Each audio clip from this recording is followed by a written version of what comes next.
नमस्कार RJD rutting channel को आपको स्वागत। जिलापाल नारे फेसबुक रे नकली अकाउंट लोकों ठकिबा साइबर अपराधी चाल पुलिस सूचना देले जिलापाल। रायगड़ा जिलापाल आशुतोष कुलकर्णी नारे एक नकली फेसबुक अकाउंट माध्यम जिले में जनसाधारण को भुआ बुलाउछंती साइबर अपराधी, जार सूचना देइछंती रायगड़ा सहर जड़े युवक अंशुमान पट्टनायक।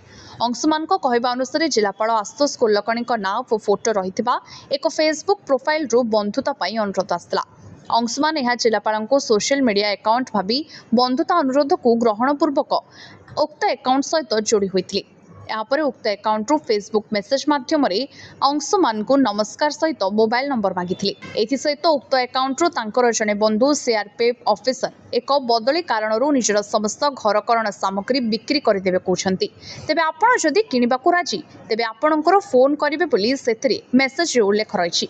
हेले परवर्ती समय अंशुमान को संदेह हेबारु से जने गणमाध्यम प्रतिनिधि को सूचना देथिले। गणमाध्यम प्रतिनिधि एने जिलापाल को सूचना देवा परे जिलापाल आशुतोष कुलकर्णी पुलिस को यार जांच करी उक्त अकाउंट को सोशल मीडिया हटाइबा निर्देश देथिबा जଣା पड़िछि।